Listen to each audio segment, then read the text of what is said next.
याच्यामध्ये प्रलयाचे काही प्रकार जरी भागवतांनी केलेले असले तरी थोडंसं स्पष्टीकरण करण्याकरता म्हणून त्याच्यामध्ये थोडी वृद्धी करून आपल्याला काही विचार बोलून दाखवता येतो. नित्य प्रलय आहे, दैनंदिन प्रलय आहे, मरण प्रलय आहे, ब्रह्मांड प्रलय आहे आणि आत्यंतिक प्रलय आहे. अशा प्रलयाचे काही 5 प्रकार आपल्याला करता येतात. प्रलय होणं म्हणजे काय आहे तर दृश्य जगताचा अभाव निर्माण होणं, दृश्य जग डोळ्याला न दिसणं. पण हा प्रलयाचा अर्धा भाग झाला.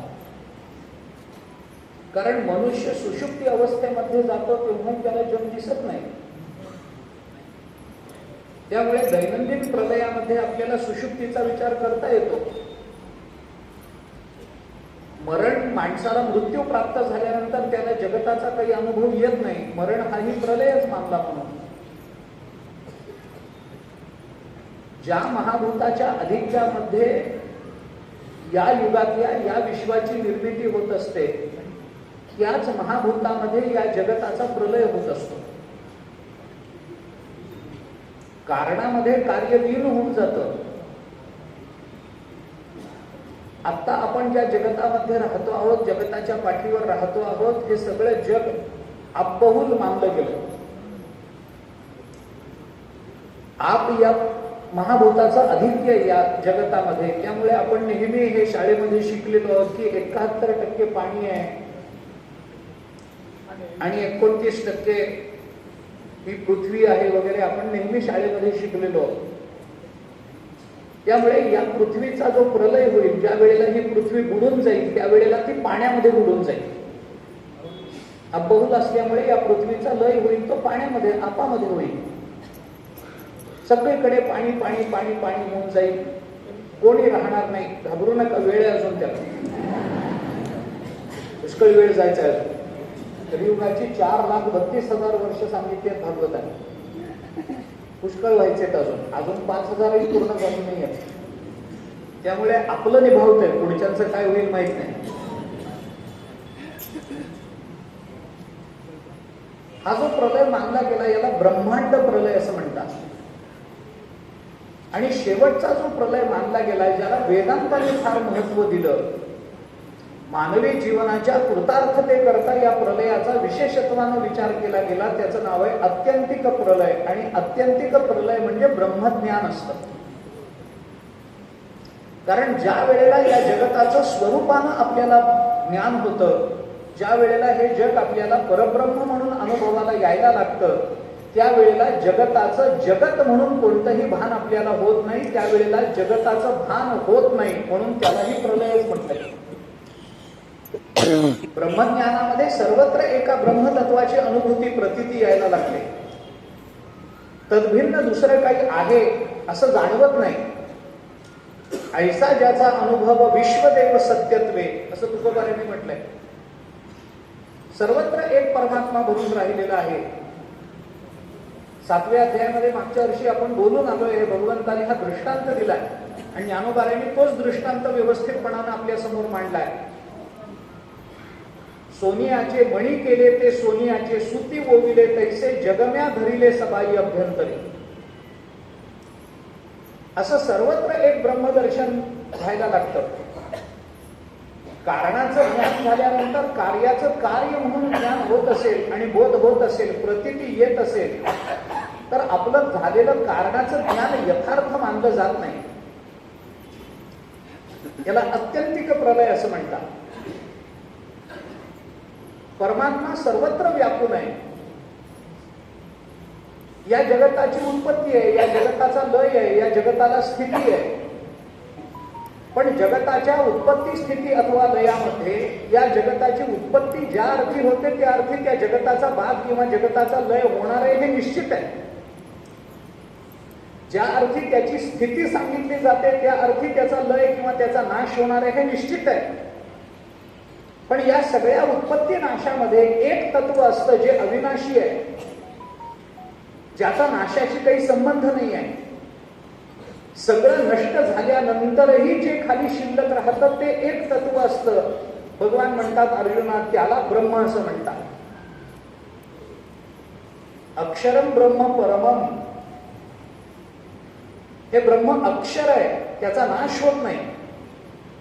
बाकी या जगतामधल्या सगळ्या गोष्टीचा नाश होतो, पण सगळं नष्ट झाल्यानंतरही खाली काहीतरी शिल्लक राहतं.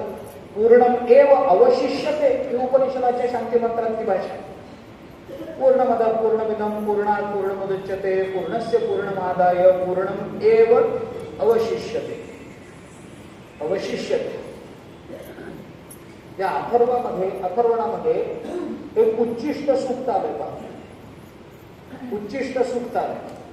वेगवेगळी सूक्त आहेत अथर्वामध्ये, त्याच्यामध्ये एक उच्चिष्ट सूक्त आहे. आता उष्ट्यावर काय सूक्त रचायचं असतं, पण तो वेद आहे. वेद जे सांगतो त्याला काही महत्व आहे. आपल्याला कळत नसेल काय होतं, वेदात सांगितलेलं, शास्त्रात सांगितलेलं आपल्याला पटलं नाही, तर मनुष्य सांगितलेल्याला खोटे ठरवण्याचा प्रयत्न करत असतो. हा तर्क नव्हे, हे तत्व नव्हे. आपल्याला जेव्हा एखादं तत्व कळत नाही त्यावेळेला आपली बुद्धी कमी पडली हे प्रांजळपणानं मान्य करण्याकरता सुद्धा एक चांगली बुद्धी लागत असते. दुर्दैवाने माणसं काय करतात की आपल्याला पटलं नाही, आपल्या बुद्धीला पटलं नाही म्हणजे ते चुकीचं आहे, कारण माझी बुद्धी चूक असणंच शक्य नाही. असं चालत नाही. उच्चिष्ट सूक्तात, त्या उच्चिष्ट सूक्तामध्ये उच्चिष्ट म्हणजे काय याचा विचार काही बोलून दाखवला. मला त्या अविनाशी याच्यावरून ते आठवलं. उच्चिष्ट नामरूपम यो उच्चिष्टे लोकाहितः उच्चिष्ट इंद्रश्च अग्निश्च विश्वमंत समाहितम असं काहीतरी प्रारंभ आहे. मला संपूर्ण आता लक्षात नाही, पण असं काहीतरी त्या सूक्ताचा प्रारंभ आहे. ही नामरूप म्हणजे उच्चिष्टच आहे. या सगळ्या विश्वाला या उच्चिष्टाचा आधार आहे. इंद्र आणि अग्नी हे सुद्धा त्याचंच उच्चिष्ट आहे. आणि हे सगळं विश्व अंततोगत्वा त्या उच्चिष्टामध्ये समाहित होऊन जाणार आहे. असं ते उच्चिष्ट. उष्ट काय आहे, उष्ट कशाला म्हणतात? उच्चिष्ट शब्दाचा अर्थ काय होतो? सगळं खाऊन झाल्यानंतर खाली जे शिल्लक राहतं त्याला उष्ट म्हणतात. आणि अथर्व वेदामध्ये त्या उष्ट्याला ब्रह्म म्हणतात. कारण काळाने सगळं ग्रासून टाकल्यानंतर खाली जे ग्रासायचं शिल्लक राहिलेलं असतं त्याला ब्रह्म असं म्हणतात. म्हणून ते उष्ट म्हणजे त्याची संगती लावली अथर्वामध्ये.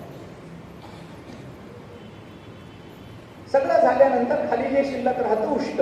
तसं काळ सगळ्यांना संपवतो, सगळ्यांना संपवतो. काळाच्या दाढेपासून दाढेतून कोणी वाचलं नाही. जे जड चेतन जे जे काही आहे ते सगळं काळानं ग्रस्त केलं. जगा काळ खाय असं तुकोबारांनी म्हटलं. सगळ्या जगाला काळ ग्रस्त करत असतो.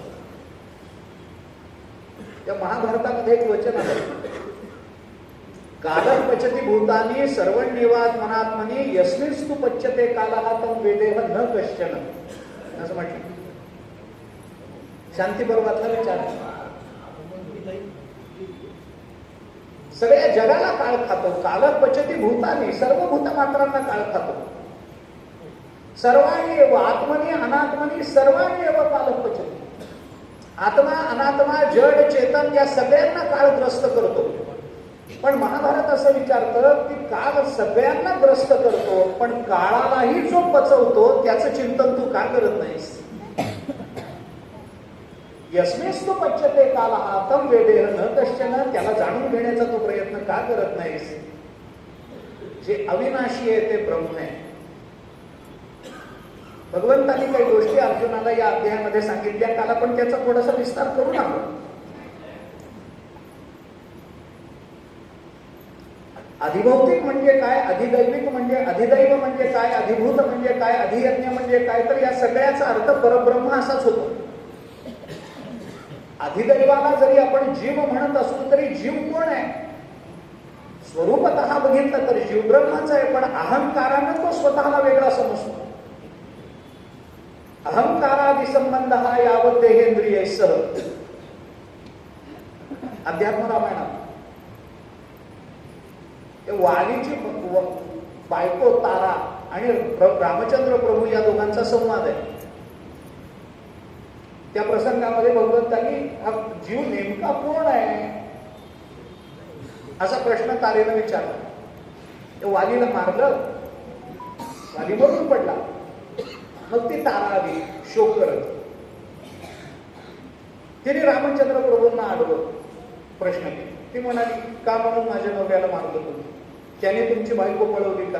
नाही. त्याने तुम्हाला काही त्रास दिला का? नाही. तो तुम्हाला काही शिव्या वगैरे मारहाण त्यांनी काही केली का? काही केली. त्यांनी तुमच्यावर राक्षस पाठवले का? नाही. मग त्याला का मारलं? त्यांनी सांगितलं, तो माझ्या मित्राचा शत्रू आहे. सुग्रीव हा माझा मित्र आहे आणि त्याचा तो शत्रू आहे. मित्राचा शत्रू तो माझा शत्रू म्हणून मी मारलं. ठीक, काय तुमची राजनीती असेल ती असेल. तुमच्या मित्राचा जो शत्रू तो तुमचा शत्रू म्हणून मित्राकरता तुम्ही त्याला मारलं, मान्य आहे. तारा म्हणते, तुमचं माझं काय भांडण? मी तुमच्या मित्राची शत्रू आहे का? म्हणे नाही. मग मला दुःख का दिलं? रामचंद्र प्रभू म्हणाले, मी तुला काही दुःख दिलं नाही. ते म्हणाले, नाही. कसं? मला वैधव्याचं दुःख कुणी दिलं? तुमचं माझं भांडण नाही. मी तुमच्या बायकोला पळवलं नाही. मी राक्षसांच्या बाजूने उभी राहिली नाही. मग तुम्ही मला वैधव्याचं दुःख का दिलं?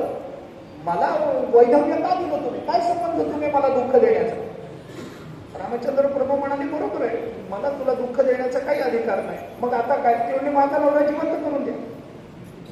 माझा नवरा मारला, माझा नवरा जिवंत करून द्या. मला दुःख देण्याचा तुम्हाला काही अधिकार नाही. माझ्या नवऱ्याला मारा, पण मला विधवा नाही करायचं. असं कसं होईल? नवऱ्याला मारतो, तुमचा शत्रू आहे, त्याला मारा, तुम्ही काही करा, पण मला वैधव्य नाही द्यायचं. कारण माझा काही दोष नाही ना या सगळ्या प्रकरणामध्ये. मग मला दुःख द्यायचं मला काय अधिकार? बरं, जे काही झालं असेल वाली आणि सुग्रीवामध्ये, त्याच्यामध्ये ज्या काही पाप पुण्याची पापण बेरीज वजाबाकी हिशोब काही झाला असेल तर त्याच्याही मला काही संबंध नाही. कारण शास्त्र काय सांगतं, पती जे पुण्य करतो त्याच्यातलं अर्ध पुण्य सरळ पत्नीच्या वाट्याला जातं. पण पती जे पाप करतो त्याच्यातला अंश सुद्धा पत्नीकडे जातो. पण पत्नी जे पुण्य करते त्याच्यातला अंश सुद्धा पतीकडे येत नाही. पण पत्नी जे पाप करते त्याच्यातलं अर्ध पाप याच्या बोकांडी येऊन बसतं. माझा काय संबंध त्याच्या पाप पुण्याशी? सांभाळून वागत चला.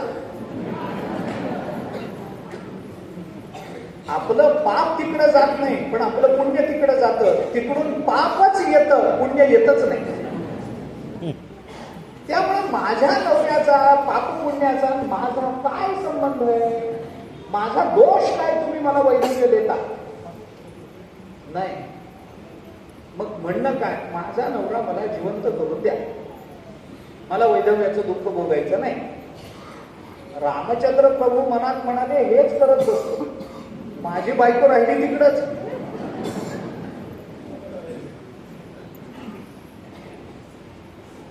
रामचंद्र प्रभू तिला म्हणतात, तू म्हणतेस ते बरोबर आहे, पण तुझं बोलणं तर्का नाही. माझा काही संबंध नाही, माझ्या नवऱ्याला मारा, पण मला वैधव्याचं दुःख द्यायचं नाही. तुझं म्हणणं बुद्धीला तर्काला पटणार आहे, पण ते योग्य नाही आहे. ज्या वेळेला तर्क निर्माण होतो त्यावेळेला तर्काने तर्क खोडून चालत नाही. कारण तर्काने तर्क खोडला की खोडलेला तर्क निश्चेष निवृत्त होत नाही. म्हणून तर्काला जर निवृत्त करायचं असेल तर त्याला तत्वानच निवृत्त करावं लागतं. तर्कानं तर्क निवृत्त होऊन चालत नाही. म्हणून तर्क प्रतिष्ठा हे म्हणावं लागलं. तर्का प्रतिष्ठानात सुसूत्र चालू ब्रह्मसूत्रामध्ये. तर्काची का अप्रतिष्ठा आहे वेदांत विचारामध्ये? तर्क चालतच नाही, चालतच नाही असं नाही आहे. पण श्रुत्यनुकूल तर्क चालतो वेदांतात. श्रुत्यनुकूल अनुमान चालतं वेदांतामध्ये. पण नुसताच तर्क आहे, त्याला श्रुतीचा आधारच नाही, मग चालत नाही. कारण असे किती तर्क मांडता येतात, त्याला अर्थ नाही. मग रामचंद्र प्रभूंनी तिला विचारलं, ठीक आहे, तुझं म्हणणं तर्कानं जरी बरोबर वाटत असलं तरी मी तुला आता काय विचारतो त्या प्रश्नाचं उत्तर दे. म्हणे, मी तुझा नवरा मारला असं तुला म्हणायचंय ना? मग मला सांग, तुझा नवरा कोण आहे? देह म्हणजे नवरा आहे का आत्मा म्हणजे नवरा? अध्यात्म रामायणामध्ये हा प्रसंग आहे. रामचंद्र प्रभू तिला विचारतात, किम भिरू शोचसी व्यर्थम शोकस्य विषयम पतिम पतिस्तवायम देहो वा जीवो वा वद तत्वतः. रामचंद्र प्रभू बोलतात, पतिस्ताया तवाम देहो वा जीव. अरे तुझा पती गेला हा काही शोकाचा विषय आहे का तुझ्या? किम भिरू शोचसी व्यर्थम, काय शोक करतेस व्यर्थ? शोकस्य अविषयम पतिम, तुझा पती हा शोकाचा विषय होऊच शकत नाही. अशोच्यानंदशोच स्वम प्रज्ञावादांश भाषसे गतासून गतासूनच नानुशोचंती पंडिता. हा काही शोकाचा विषय होऊ शकत नाही तुझा पती म्हणजे. कशासाठी शोक करते रडते?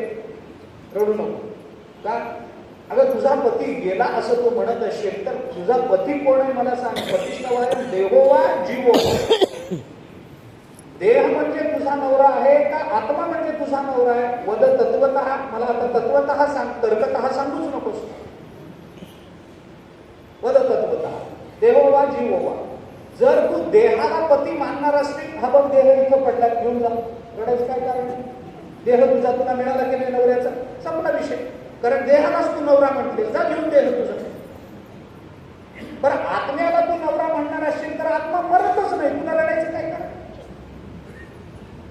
देहाला नवरा म्हणणार असशील तर देह इथं पडला, आणि आत्म्याला नवरा म्हणणार असेल तर आत्मा मरत नाही. अजो नित्य शाश्वतोयम पुराण न अन्यते अन्यमाने शरीर. तो मरत नाही. म्हणजे मरत नाही त्याला मेल म्हणून रडण्यामध्ये काय तात्पर्य? काय शहाणपणा? देहाला नवरा हा देह इथं आहे, आत्म्याला नवरा म्हणणारा आत्मा मरत नाही, रडायचं कारण. आणि मग तिचे डोळे उघडले. ती म्हणते खरंच आहे, हे मला कसं कळलं? तुम्ही म्हणता ते बरोबर आहे. मग तिने विचारलं की मग देहही नवरा नसेल आणि आत्माही नवरा नसेल तर मग माणसाला सुखदुःख का भोगावे लागतात? सुखदुःख आत्मसंबंधाने आहेत का देह संबंधाने आहे? देहो अचित काष्ठवद राम जीव नित्यश्चिदात्मकः सुखदुःखादि संबंध कस्य स्यात् राम मे वद. मला सांगा, मला बोला. हे देह जर काष्ठाप्रमाणे जड आहे, देहो अचित काष्ठवत, आणि जीवो नित्य चिदात्मकः, आणि आत्मा जर चिदात्मक आहे तर सुखदुःखादि संबंध कस्य स्यात्. माणसाला सुखदुःख का भोगावी लागतात? जड दुःख देतं का? देत नाही. जड सुख देतं का? देत नाही. आत्मा सुख देतो का? देत नाही. आत्मा दुःख देतो का? देत नाही. जडाला सुखदुःख कळतच नाही म्हणून जड सुखदुःख देत नाही, आणि आत्मा सुखदुःखाच्या अतीत आहे म्हणून तो सुखदुःख देत नाही. मग माणसाला सुखदुःख होतात कशा? मग याला रामचंद्र प्रभूंनी पुष्कळ मोठं उत्तर दिलं. त्याच्यातला पहिला विचार हा बोलून दाखवला की माणसाला जे सुखदुःख होतं ना, ते ना देहामुळे होतं ना आत्म्यामुळे होतं. पण मनुष्य देहाचा आत्म्याचा जो अहंकारानं संबंध स्वीकारतो, तो अहंकार सुखालाही कारण आहे, दुःखालाही कारण. अहंकारादि संबंध हा हे रामचंद्र प्रभूचे शब्द आहे. यावत देहेंद्रियैसह, देह आणि इंद्रियासह जोपर्यंत अहंकाराचा संबंध आहे, संसारस्तावदेव स्यात् आत्मनस्तु अविवेकिनः. अध्यात्म रामायणात विचार. रामचंद्र प्रभू म्हणाले तोपर्यंतच माणसाला संसार आहे. कुणाला तो संसार? आत्मनस्तु अविवेकिनः. आत्मसंबंधानं ज्याच्या अंतःकरणामध्ये अविवेक आहे, अशा अविवेकाला तोपर्यंतच संसार आहे जोपर्यंत देह इंद्रियाचा अहंकाराचा संबंध मनुष्य स्वतःशी जोडून घेतो आहे. देहाला बाजूला करा. यदि देहम पृथक कृत्यचिति विश्राम्य तिष्ठसी अधुनैव सुखी शांतो बद्ध मुक्तो भविष्यसी. अष्टावक्र गीते. अष्टावक्राने उपदेश केला जनक राजाला. यदि देहम पृथक कृत्य, जर देहाला स्वपासून वेगळं काढशील, जिथे विश्राम्य तिष्ठसी, आणि चित्ताला जर त्या स्वरूपाशी स्थिर करशील, अधुनैव सुखी शांतो, आत्ता आणि इथल्या इथं मुक्त होशील, सुखी होशील. नंतरची काय गोष्ट आहे? मनुष्य उद्या मुक्त होत नसतो. आम्ही पुढच्या वर्षी मुक्त होऊ 100% खोट आहे असं काही नसतं. काय सांगू तुम्हाला, परमार्थाला भविष्य कालावर फार विश्वास नाही आहे. परमार्थ वर्तमानावर चालणार आहे. बघू उद्या मुक्त होऊ, उद्या मुक्त होत नाही. झाला तर आत्ता आणि इथं होतो, नाहीतर होत नाही. दोनच गोष्टी असतात. उद्या मुक्त होईल, परवा मुक्त होईल, चालत नाही. शोककाले शुचो मास्त्वं हर्षकाले च मारुष अतीत अनागतम हित्वा प्रत्युत्पन्नेन वर्तये. महाभारत. अतीत अनागतम हित्वा, भूतकाल भविष्यकालाचा विचार सोडून द्या. प्रत्युत्पन्नेन वर्तय, वर्तमानाचा विचार करा. आत्ता आणि इथं मुक्त झालो तर होईल, उद्या मुक्त होत नाही. मला असं वाटतंय की बहुतेक पुढच्या वर्षी मी मुक्त होईल, होत नाही. पुढच्या तासाला होत नाही. झालाच तर आत्ता आणि इथं, हा वर्तमान आहे. अष्टावक्रांनी जनकाला सांगितले, अधुनैव सुखी शांतो अधुना एव. आत्ता आणि इथं, बंधमुक्त भविष्यसी. कोण आहे हा जीव? अहंकार घेतो म्हणून तो जीवदशेला आला ना. ज्ञानेश्वर महाराजांना विचारा ना, अहंकार माया कार्य आहे. बस. भूत जात सर्व माझेची तीर अवयव परी मायायोगी जीवदशे आले. भगवान बोलतात ज्ञानेश्वरी. हे भूत जात कोण आहे? माझेची तीर अवयव. अरे ते माझेच आहेत. ममय वंश जीवलोक माझेच आहेत. परंतु मायायोगी जीवदशे आले. ते मायायोगानं जीवदशेला आले. माया जीवदशेला आणते म्हणजे काय करते? अहंकार उत्पन्न करते. आणि अहंकार उत्पन्न झाला की मी कुणीतरी वेगळा आहे असं वाटायला लागतं, तीच जीवदशा. संकल्प करणं ही जीवदशा आहे. वाया मन हे नाव एवढी कल्पनाची सावे जयाचेही संगे जीवदशा वस्तू. म्हणून अधिदैव अधिभूत. अधिभूत काय? अरे जीव अधिभूत आहे तर जीव कोण आहे? अरे स्वरूपतः ते ब्रह्मच आहे. अधिदैव म्हणजे अधिभूत हे जगत आहे. जगत म्हणजे काय? स्वरूपतः ते ब्रह्मच आहे अर्जुना. आणि अधियज्ञ म्हणजे काय? अरे तो मीच आहे, तो तुझ्या शरीरामध्ये राहतो, तो ब्रह्मच आहे. कारण ते परमतत्व आपल्यामध्ये स्वीकारल्याशिवाय आपल्याला काही करता येत नाही. चाले हे शरीर कोणाची हे सत्य, कोण बोलविते हरिवे. ते कवी ऐकवी एक नारायण तयाचे भजन चुकून. दुसरं काही नाही. या सगळ्या संकल्पना संज्ञा काल आपण बोलून आलो त्या संबंधामध्ये या भगवंतांनी अर्जुनाला बोलून दाखवले. आणि अर्जुना, जे आपलं स्वरूप आहे हे ज्या वेळेला आपल्या लक्षात येईल, आपण जाणू, त्याच वेळेला जन्म मरणाच्या अतीत आपण होऊन जाऊ. हे जन्म मरणाचं संसरण आपल्याला लागणार नाही. योगी अशा पद्धतीनं ज्या आपल्या प्रयाण काळामध्ये, आपल्या जीवनाच्या अंतिम क्षणामध्ये परमात्म्याचं या पद्धतीनं चिंतन करतोय की हे जग म्हणजे दुसरं तिसरं काही नाही, जग असं की वस्तुप्रभा. अनुभवामृतामध्ये ज्ञानोबारांनी म्हटलं, जनमोहे अवघा जनार्दन, ही त्याची भूमिका आहे. जे जे दृष्टी दिसे ते ते हरिरूप पूजा ध्यान जप ते असे नाही. नाथ महाराज बोलतात, त्याला दुसरं काही दिसत नाही. कारण एकदा ब्रह्मज्ञान झालं की तद्भिन्न पदार्थ याचं अस्तित्व स्वीकारलं जात नाही, तर मानायचा प्रश्न नाही येते. पण ते सावकाश होतं. उठतिया आत्मप्रथा हे भूतभेद व्यवस्था, मोडीत मोडीत पार्था वास पारितो. पाठीवरील अक्षरे जैसी पुसता येसी करे, तैसी हारपती देहांतरे. हे ज्ञानोबारांनी बोलून टाकले. हे वेदांतरे हारपती. पण ते हळूहळू जातात, एकदम नाही. हळूहळू पडलो सुद्धा नीची होसी, एकदम नाही. 12व्या अध्यायात अभ्यासाचं चिंतन करताना एकदम होणार नाही अर्जुनाने. पुनवे उनी जैसे शशिबिंब दिसे दिसे हरपते अवश्य नाही की होय, तैसे भोगा आतुनी निगता चित्त मज माझे निगता. हळूहळू पडलो सुद्धा नीची होशी, हळूहळू होशी. देखे उत्प्लवना सरिसा, 3रा अध्याय. देखे उत्प्लवना सरिसा, पक्षी फळाशी झुंबे कैसा, सांगे नरू केवी कैसा पावे वेगी. तो हळूहळू ढाळे ढाळे केवते मी एके वेळे मार्गाचे बळे निश्चित ठाणे. एकदम होत नाही, त्याला वेळ द्यावा लागेल, त्याच्याकरता प्रयत्न करावे लागतील, पण होईल हे नक्की. पण ज्या वेळेला असं होतं, एकदा ते ब्रह्मज्ञान झालं, एकदा आत्मत्वे वेठीला होय तो जया तया दृश्याते पाहे ते दृश्य दृष्टेपणेशी होत जाये तयाचे चिरू. 18व्या अध्याय. किती प्रमाण देऊ मी तुम्हाला? मुद्दा एकच आहे. काय होतं जरा स्पष्ट बोलतो. खूप प्रमाण दिली म्हणजे मुद्दा बदलत नाही, फक्त वक्त्याचं पाठांतर खूप आहे एवढं श्रोत्यांना कळतं, बाकी काय कळत नाही. मुद्दा तोच आहे. असा जो महात्मा जो आपल्या जीवनाच्या अंतिम क्षणी या परमतत्वाचं अशा पद्धतीने चिंतन करतो आहे आणि प्रयाण काळामध्ये अशा विचारातच त्याचा प्राण जात असेल तर अर्जुना तो ब्रह्मस्वरूपाला प्राप्त होतो. हे भगवंताला अर्जुनाला सांगायचं.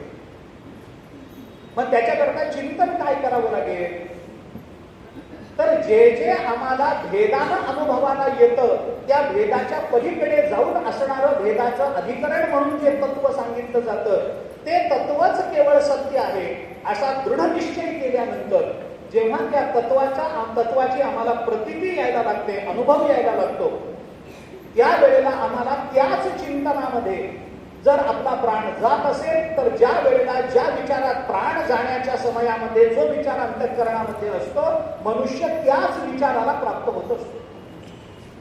आपल्याला जडभरताचं उदाहरण याच्याकरता प्रसिद्ध आहे भागवतामधलं, मला विस्तार करायचाच नाहीये त्याचा. हरिण बालकाचं चिंतन होतं अंततोगत्वा आणि मग पुढचा जन्म कशाचा प्राप्त झाला तर हरिणाचा प्राप्त झाला.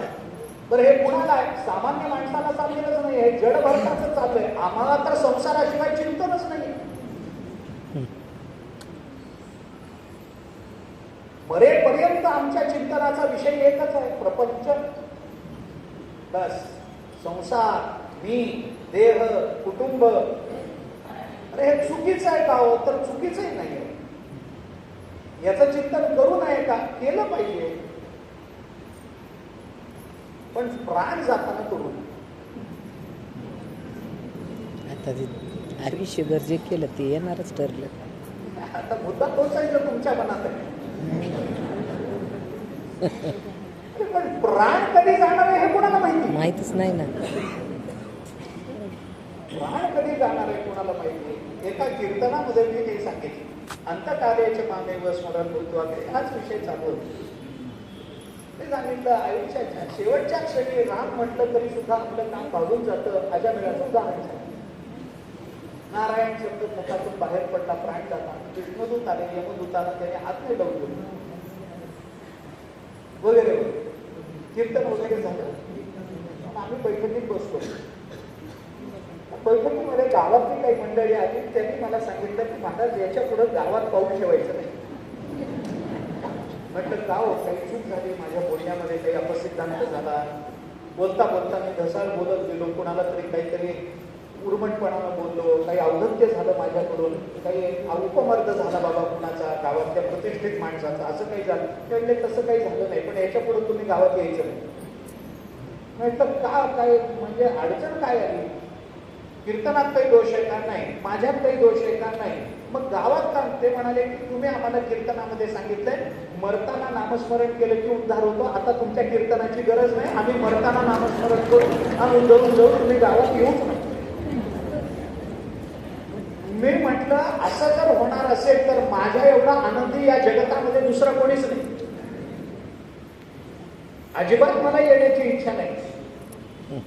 मी थोडासा या मताचा माणूस आहे. बरं, तुम्हाला काय माझं पुरोगामित्व वाटेल नाहीतर काही वाटू द्या, पण आम्हाला प्रवचन करायची गरज बंद पडली त्या दिवशी समाज सुधारला असं मानणारा मी माणूस.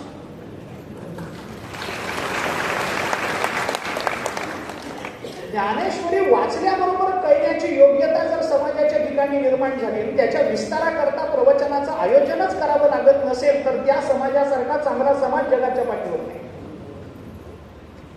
मी म्हटलं मला आनंदच आहे कीर्तन प्रवचन थांबलं तर आनंदानं थांबू द्या, पण मला एक सांगा, मी येत नाही गावामध्ये, मला काही अपेक्षा नाही, पण मला एक सांगा की मरणाच्या वेळेला तुम्ही नक्की रामकृष्ण हरी म्हणणार आहात हे मला आत्ता लिहून द्या.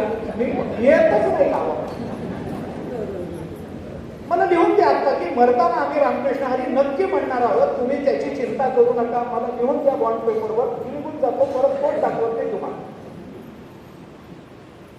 ते म्हणले असं कसं लिहून द्यायचं? म्हटलं मग दरवर्षी मला बोलवा. असं कसं? जोपर्यंत ते आपल्या मुखाला, कारण का की भगवंतांनी हाच विचार, ज्ञानोबांनी त्याचा विस्तार करताना ही भूमिका बोलवत आली. त्याचं कारण सगळं सरळ असं आहे की जोपर्यंत आमच्या जिभेला त्या नावाचं तसं वळण लागत नाही, सवय लागत नाही, तोपर्यंत ते नाव आमच्या जिभेला शेवटी येत नाही.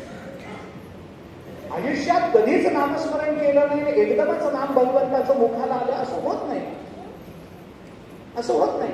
त्याच्याकरता जिभेला नावाची सवय लावावी लागते भगवंताची, ती सारखी लावावी लागते, त्याचा तो अभ्यास व्हावा लागतो. जिभेला सहजतेने ते नाम उच्चारता आलं पाहिजे, कारण नसताना ते नाम जिभेवर आलं पाहिजे, हेतू रहित आलं पाहिजे, कोणती कामना नसताना आलं पाहिजे. वेळ आहे म्हणून नामस्मरण करतो, आता थोडस असं आहे, जरा दुःख झालंय म्हणून नामस्मरण करतो, असं निर्हेतुक भागवताच्या भाषेमध्ये निर्हेतुक नाम जर मुखाला येत असेल तर ते होणं शक्य आहे. त्याच्याकरता आयुष्यभर त्या नावाचं चिंतन करावं लागेल, तर आयुष्याच्या शेवटी ते नाव येईल. आयुष्यभर संसाराचं स्मरण करणाऱ्याला आयुष्याच्या शेवटच्या क्षणी सुद्धा जिभेला येईल तर संसारच येईल. एक म्हातारा मनुष्य मरायला टेकला, खंगला, मरायला टेकला, मुलं बाळ जमली जवळ सगळी, आणि तो काहीतरी बोलतोय असं मुलांच्या लक्षात आलं.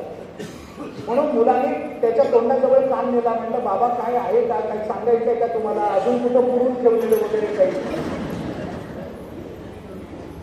त्याने मान हलवली, म्हणे तसं काही नाही सांगायचं. मग काय म्हणता काय, ते आवाज नीट येईना, खंगलावता जीव, दुर्बल झालेला जीव बिचारा, त्याला तोंडातून शब्द फुटेना. तरी सुद्धा मुलाने त्याच्या तोंडाजवळ कान नेला, आणि कान नेल्यानंतर त्यांना ऐकू आलं वा के. त्यांना वाटलं वासुदेवा केशवा, आपले वडील केवढे भाग्यवान आहेत, मरताना नामस्मरण करतात. आणि मग त्यांनी सांगितलं वा वा केशवान महात्मा आहे, आम्ही त्याच्या पोटी आलो, आमचं भाग्य आहे, वासुदेवा केशवा म्हणतात मरताना. आणि मग म्हाताऱ्यांनी सगळी शक्ती एकवटून सांगितलं, मूर्खांनो वासुदेवा केशवा नाही, वासू केसरी खाते तिकडं बघा, माझ्याकडे काय बघता.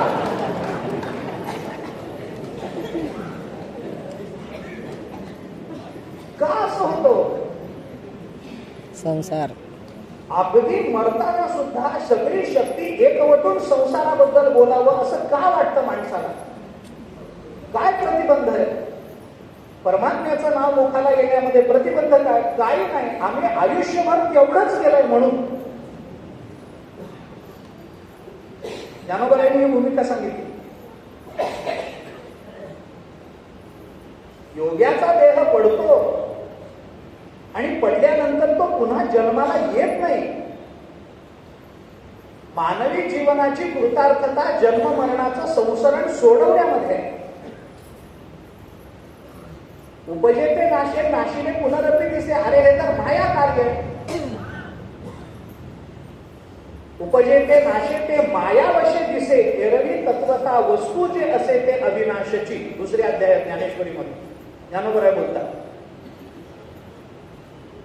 जन्माला येणं आणि मरणं हा संसार नाहीये. ज्ञानोबांनी चिंतन केलंय त्या संबंधामध्ये. जन्माला येणं आणि मरणं हा संसार नाहीये, चिंतनाची ही दिशा नाहीये. त्याला कोण संसार म्हणतो? संसार नुसतं काय जन्माला आलं, काय व्यक्त झालं आणि काय लय पावलं या दृश्य पदार्थाच्या जाणीवेमध्ये आणि दृश्य पदार्थाच्या अभावामध्ये संसार लपलेला नाहीच आहे. संसार त्या पदार्थाच्या नुसत्या जाणीवेत नाहीये, त्या पदार्थाच्या भावनेत संसार लपलेला असतो. म्हणून ज्ञानोबांनी चिंतन केलंय की जन्माला येणं आणि मरणं हा संसार नाहीये. जन्माला येणं आणि मरणं हे खरं मानणं हा संसार आहे. जन्माला येणं हा संसार नाही, मरण हा संसार नाहीये. जन्म आणि मरण हे आत्म्याला आहेत असं खरं मानणं हे अविद्या कार्य आहे, हा संसार. उपजणे आणि निमणे हे साचची जे का मागणे, तो जीव लोको मी म्हणे संसार.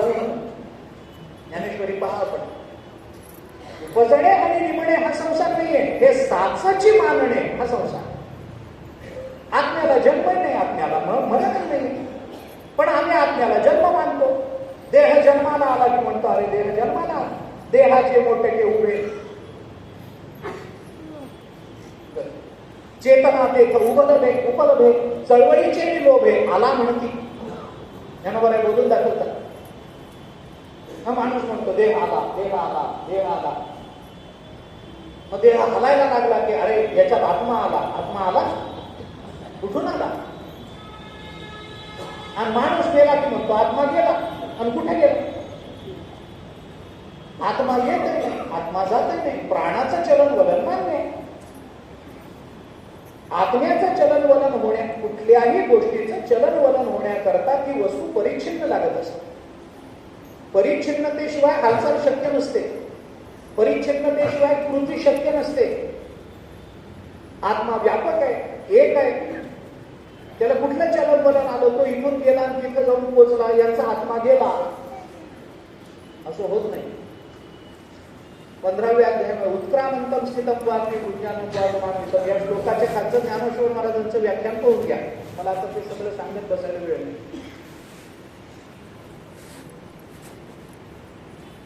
देह आणि आत्मा यांचा अभ्यास करतो ना, अज्ञानामुळे अभ्यास होतो त्याचा, इतरेतर अभ्यास होतो. आत्म्यावर देहाच्या धर्माचे आरोप होतात, देहावर आत्मधर्माचे आरोप होतात.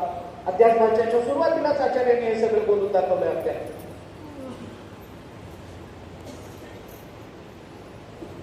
आत्मा जन्माला येत नाही, देह जन्माला येतो मरतो. आत्मा हा नित्य आहे, शाश्वत आहे. प्राणाचं चलन वलन मान्य आहे. पण माणसं म्हणतात यांचा आत्मा आला, यांचा आत्मा गेला. नाकाला सूट लावून बघायचं, हल्लं नाही, गेला आत्मा. अरे कुठं गेला ते तरी सांग. कुठेही जात नाही. जे एक असतं, जे व्यापक असतं, त्याला जाणं येणं नाही. आता ते नवीन अजून आहे, त्यांच्या आत्म्याला शांती लाभो. कशाला लाभो? आत्मा मुळातच शांत आहे, त्यांना अजून कुठून नव्याने शांती देतात? ते तत्व आहे ना, ते व्यापक आहे ना, ते मुळातच शांत आहे ना. मग त्या आत्म्याला कशाला शांती लाभावं? आत्म्याला शांती आहेच आहे. तू म्हणल्यानं काही होणार नाही, उलट तू गेलेला उठून बसल, असं का चुकीचं बोलला? कशा करता शब्दप्रयोग करताना आपल्यावर जर वेदांताचे संस्कार आहेत ना, तर सहज बोलण्यामध्ये सुद्धा अपसिद्धांत होऊ नये याची दक्षता घेतली पाहिजे साधकांनी. कारण एकदा अपसिद्धांत बोलण्याची सवय लागली की मग ते चिंतन सुरू होतं. व्यावहारिक बोलताना सुद्धा अपसिद्धांत होऊ नये, दक्षता घ्यावी एवढंच आहे. ते काही प्रत्येक वेळा आपण काही ज्ञानोबाराय नाही, आपण काही तुकोबाराय नाही, समर्थ नाही की तोंडातून बाहेर पडलं तो सिद्धांतच बाहेर पडला, असं आपल्या बाबतीत होत नाही. पण दक्षता घेतली पाहिजे, एवढी गोष्ट तरी सावधानता असली पाहिजे. काय बोलावं, काय बोलू नये याचा विवेक निशिदिनी धरा. दासगुरु महाराजांचं पद, बाबांनो विवेक निशिदिनी धरा. कसं आहे, भगवान सांगतात अर्जुना, असा जो कोणी योगी आहे, असा जो कोणी महात्मा आहे, हा योगी शब्द गीतेमध्ये अनेक अंगाने आला. कर्मयोगी, ज्ञानयोगी, बस अष्टांग योगी, सगळ्याच अर्थाने मागे होऊन गेला तो विषय, आता पुन्हा तिकडे जात नाही. मरणाच्या पूर्वी ज्याने नामाचा अभ्यास केला, चिंतनाचा अभ्यास केला आणि त्यांचा अभ्यास जर दृढ झालेला असेल, दुसरं एक त्याला जोडून संदर्भ देतो म्हणजे आपल्याला कळेल. वैराग्य एकदा माणसाला पूर्णत्वानं कळालं. ज्ञानोबा यांची भाषा आहे बरं 15व्या अध्यायातली, मी माझ्या मनाचं बोलत नाहीये. वैराग्याची एकदा यथार्थतेनं जाणीव झाली, विषयाचा दोष माणसाला यथार्थतेनं कळाला की माणूस विषयापासून परावृत्त होतो. ही गोष्ट खरी आहे. दोष दृष्टी जिहासाच्या पुनर्भोगेश्व दीनता पंचदशीमध्ये विचार आला. वैराग्याचा विचार करत असताना या 3 गोष्टी सांगितल्या. वैराग्याचं कारण काय, वैराग्याचं स्वरूप काय, वैराग्याचा परिणाम काय. दोष दृष्टी हे वैराग्य निर्माण होण्याचं कारण आहे. जिहासाचं हे वैराग्याचं स्वरूप आहे आणि पुनर्भोगेशु अदीनता हा वैराग्याचा परिणाम.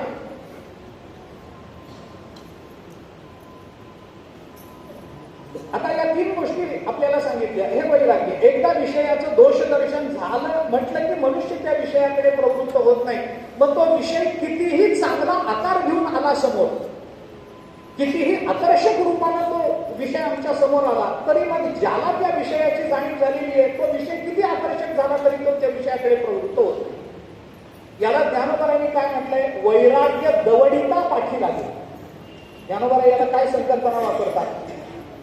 तेही विषय वैराग्य. एकदा शुकाचार्यांचं चिंतन आहे ना, भगवान शुकाचार्यांच्या समोर रंभा आहे, आपल्याला माहिती असणारा दृष्टांत. आता ती रंभा आहे, ती काही सामान्य स्त्री नाहीये, सौंदर्य आहे, स्वर्गीय सौंदर्य आहे. तिचा देह काही पंचभूतात्मक नाही. तिने शुकाचार्यांसमोर येऊन बरेच हावभाव केले, त्यांना रिझवण्याचा प्रयत्न केला. आता ते शुकाचार्य ते म्हणाले, तुझ्या कुठल्याही हालचालीचा माझ्यावर काही उपयोग होणार नाही, कारण स्त्री म्हणजे काय आहे हे मी 12 वर्ष पोटात राहून बघितलं. काय असतं हात भरलेलं. मांस पांचाली काय असतो, यत्र लोलेक पंजरे, स्नायू अस्थि ग्रंथी शालिन्या स्त्रिया पंचदशेत विचार.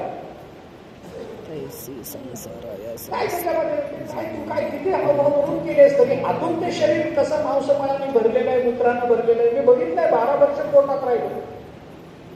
मग तिने सांगितलं, माझं शरीर तसं नाही, माझं शरीर स्वर्गीय आहे, ते भूतात्मक नाहीये, ते विकारी नाहीये, त्यामुळे ते असंच राहणार आहे.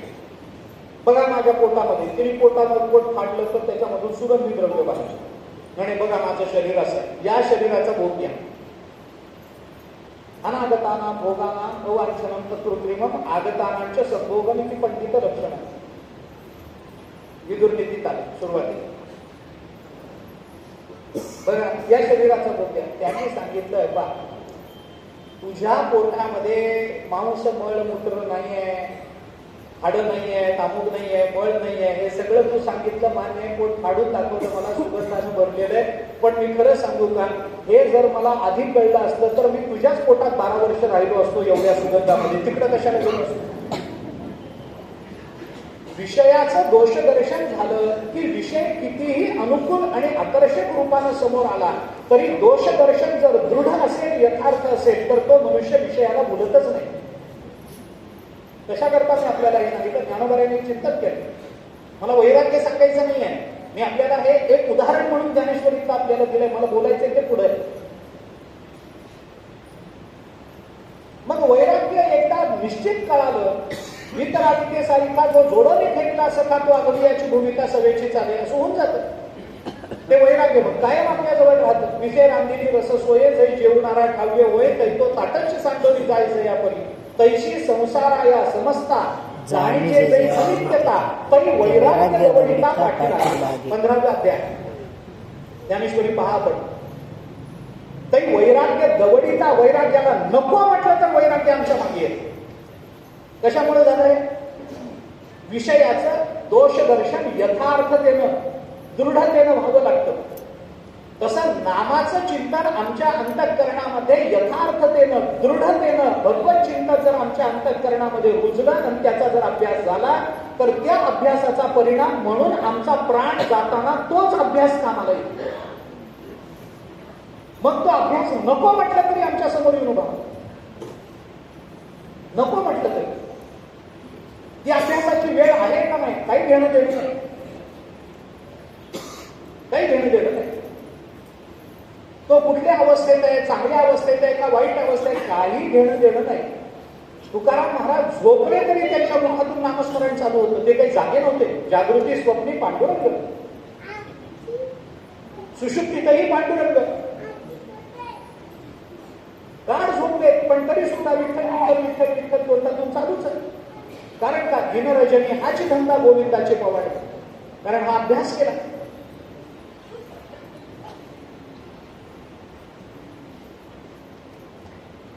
याच अध्यायामध्ये ज्ञानोबारांनी चिंतन केलंय.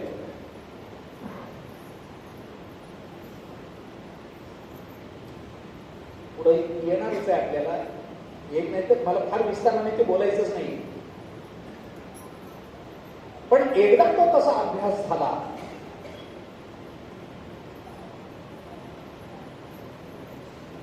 स्थिती कोणती आहे, अवस्था कोणती आहे, काळ कोणता आहे, वेळ कोणती आहे, काही घेणं देणं नसतं. अशुद्ध अवस्थेमध्ये सुद्धा मुखातून नाम तुकोबाने शौचाला गेले विठ्ठल विठ्ठल विठ्ठल नाम तोंडातून यायला लागले. एका माणसाला राग आला. या अशुची अवस्थेमध्ये विठ्ठल एवढं पवित्र नाव घ्यायचं का? तो म्हणाला, अहो असं कसं करता तुम्ही, तुम्हाला कळत नाही? शौचकालामध्ये तुम्हाला ह्याचा मुखानं विठ्ठल विठ्ठल, अरे त्यावेळेला बोलणं हेच पाप आहे, शास्त्र निषिद्ध आहे. मलत्याग करताना, मूत्रत्याग करताना मनुष्याने बोलू नये असं शास्त्र सांगतं. त्यावेळेला मौन पाहिजे.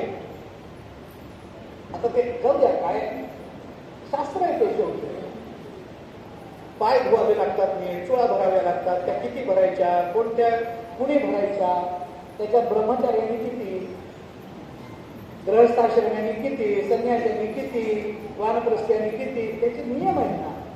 तर हे तुम्हाला नल दमयंतीचं चरित्र माहिती असेल. तर नलाच्या शरीरामध्ये कली घुसला. तो कशातून घुसला? पायाच्या टाचेतून घुसला, टाचेतून. आणि एवढीच जागा त्याला का मिळाली? कारण लघुशंकेला जाऊन आल्यानंतर पाय धुताना तेवढीच टाच कोरडी राहिली होती. त्या कोरड्या टाचेतून कली आत घुसला त्याच्या शरीरामध्ये. लघुशंकेला जाऊन आला, पाय धुताना टाच फक्त कोरडी राहिली, नीट बघून धुतले नाही त्याने पाय. ते ज्या कोरडा भाग राहिला तेवढ्यातूनच तो कली आत घुसला. आता आपल्याला तर सगळं शरीरच मोकळे कली, टाचच कशाला? आम्ही धुतच नाही पाय. कुठूनही ये बाबा तू, आम्हाला काय प्रतिबंधच नाही, तू ये एवढं कर.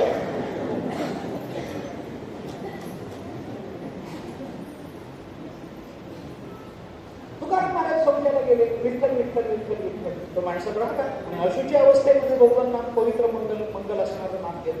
ते म्हणाले, बाबा मी घेत नाही, ते येतं मी काय करू? माझी मज झाली अनावर वाचा, छंद या नामाचा घेतला. मुद्दा म्हणून घेत नाही.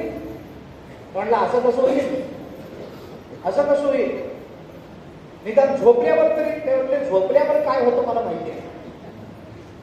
कारण गाढ झोप लागल्यावर काय होतं हे जर कळालं असतं तर त्याला गाढ झोप कसं म्हणायचं? तो म्हणाला असं कसं होईल? होतं असं, मी काय करू? तो गेला त्यांच्याकडे मुक्काम, झोपले दोघं. तुकाराम महाराज झोपले. आई यांनी झोपण्याचं नाटक, थोडा वेळ नाटक, विठ्ठल विठ्ठल विठ्ठल विठ्ठल त्यांचं चालू. गाढ झोप लागली खूप बघा राहिली, तरी मुखातून विठ्ठल विठ्ठल विठ्ठल चालूच चालूच. याला वाटलं नाटक करतात. हो उठा, काय खोटं खोटं म्हणले. हा काय झालं? ते झोपेतून चालले जाते. कशा करता उठवलं? नाटक करतात. नाटक नाही बाबा, मला गाढ झोप लागली.